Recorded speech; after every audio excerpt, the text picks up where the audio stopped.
Fala, meus irmãos e minhas irmãs, tudo bem? Que a paz do Senhor seja com vocês e suas famílias. Bom, meus irmãos, o tema da mensagem de hoje vai ser sobre como funciona a tentação. Eu vou falar sobre as etapas da manifestação da tentação na vida de cada pessoa, para que vocês identifiquem quando ela vai estar acontecendo na vida de cada um de vocês e quais são as estratégias, no caso, no próximo vídeo que eu vou falar sobre isso, que podemos utilizar para poder vencê-la, segundo o que Jesus nos ensinou na tentação no deserto. A primeira fase seria a fase do desejo. Uma coisa que vocês precisam saber sobre o desejo carnal: ele não vem de Satanás, ele vem do próprio ser humano. É algo que se manifesta de dentro da nossa carne, né? Da nossa própria natureza humana.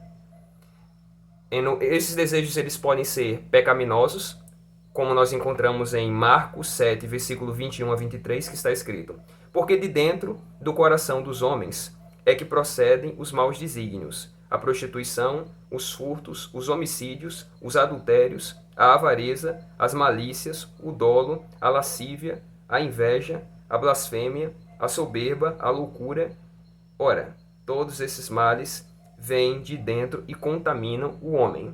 Então, esses desejos, eles são do ser humano e não de Satanás. Mas o que ele faz? Ele conhece bem esses desejos e ele faz um mapeamento e uma análise deles. Porque, meu amigo, acredite, ele conhece você melhor do que você mesmo. Ele sabe muito bem quais são suas fraquezas. Sabe com quem você já se envolveu, sabe as coisas que você já fez, ele sabe os ambientes que você já frequentou, ele conhece todas as suas fraquezas de cor. E ele vai usar isso contra você. A partir desses desejos que ele conhece muito bem a seu respeito, ele vai criar pensamentos na sua cabeça. Pensamentos de quê? De você consumar isso, de você fazer o pecado, de você se rebelar contra Deus através de uma atitude pecaminosa. Mas também os desejos eles podem ser legítimos, como por exemplo o desejo de ser amado, o desejo de ser valorizado.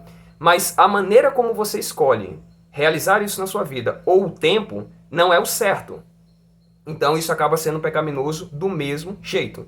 Por exemplo, quando Jesus estava no deserto e ele peregrinou e jejuou por 40 dias inteiros, ele ficou com fome, teve desejo de se alimentar. O que foi que Satanás fez? Identificou esse desejo dentro dele e criou um pensamento na cabeça dele. Qual foi o pensamento? Pegue essa pedra, transforme ela em pão e depois coma para matar a sua fome. O desejo de Jesus de se alimentar era um desejo pecaminoso? Não, era um desejo legítimo. Mas, naquele momento e daquela maneira como Satanás estava sugerindo que ele fizesse, seria algo errado, seria algo pecaminoso. Por isso ele não fez. Então, vamos para a segunda etapa agora, que seria a etapa da dúvida, que na minha opinião, essa é a mais perigosa que existe.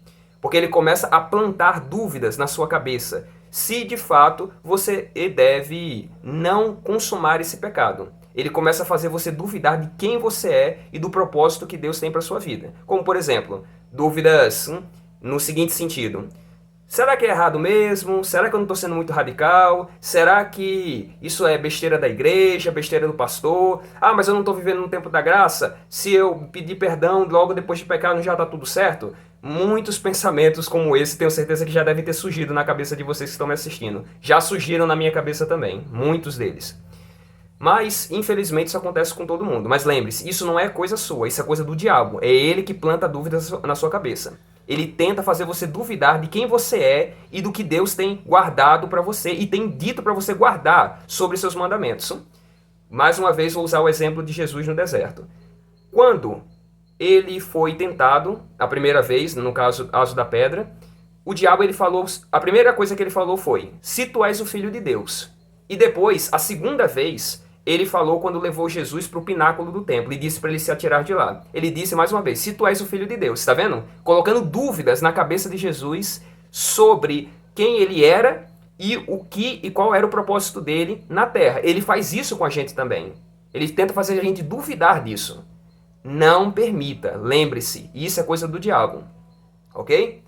Então vamos agora para a terceira fase, que seria a fase do engano. Pessoal, está claro para todos nós que o diabo ele é o quê? É o pai da mentira. Ele nunca vai agir com a verdade. Nunca espere verdade por parte de Satanás. Ele vai falar mentiras para você ou nada menos do que uma meia-verdade para tentar confundir sua cabeça. Por exemplo, quando Jesus ele estava no pináculo do templo e Satanás disse para ele se atirar do lado de cima, o que foi que ele disse para ele depois de hoje ter dito, se tu és o Filho de Deus? Ele disse um versículo da palavra de Deus, porque está escrito que aos teus anjos dará ordem a teu respeito, eles te guardarão e te sustentarão para que não tropeces nem sequer em uma pedra. De fato está escrito. Jesus não contestou isso, mas o diabo falou uma meia verdade. Ele não falou a palavra inteira. Está vendo? Então cuidado. Essa estratégia é mais perigosa ainda do que a mentira pura e simples. Porque isso aí confunde sua cabeça. Ele pega uma parte isolada da palavra e diz, você pode fazer isso aqui que não tem problema nenhum. Só que na realidade tem muito problema, meu amigo e minha amiga. Então, cuidado com pensamentos do tipo assim, tá todo mundo fazendo, então eu vou fazer também. Ou pensamentos assim, vai ficar em segredo, ninguém vai ficar sabendo. Então eu posso fazer numa boa. Cuidado com pensamentos nesse sentido. O diabo está tentando enganar você com essas mentiras deles, ou com as meias verdades para confundir você, ok? Então agora vamos para a quarta e a última fase, que seria a fase da desobediência. É quando você consuma o pecado, você acaba caindo em pecado. Se nós formos em Tiago 1, versículo 14 a 16, nós encontramos: ao contrário, cada um é tentado pela sua própria cobiça, quando esta o atrai e seduz. Então a cobiça, depois de haver concebido, dá a luz ao pecado, e o pecado, uma vez consumado, gera morte. Não vos enganais, meus amados irmãos. Então, pessoal, o que eu tenho para dizer para vocês é o seguinte: tomem cuidado com essas fases da tentação para fazer você consumar o pecado, porque o diabo ele vai se aproveitar das suas fraquezas para fazer você cair nelas. Relembrando, primeiro vem o desejo, que vem de dentro, não vem de Satanás. Segundo, vem a dúvida, ele planta dúvidas na sua cabeça sobre quem você é e o propósito de Deus para sua vida. 3. Ele tenta enganar você com mentiras ou meias verdades para confundir sua cabeça, muitas delas tiradas das próprias escrituras. E não se enganem, ele conhece as escrituras melhor do que qualquer pessoa, melhor do que eu, melhor do que vocês e melhor do que qualquer pastor do Brasil ou do mundo. Então cuidado com essa armadilha também. E 4. Você acaba caindo no pecado depois que você é enganado.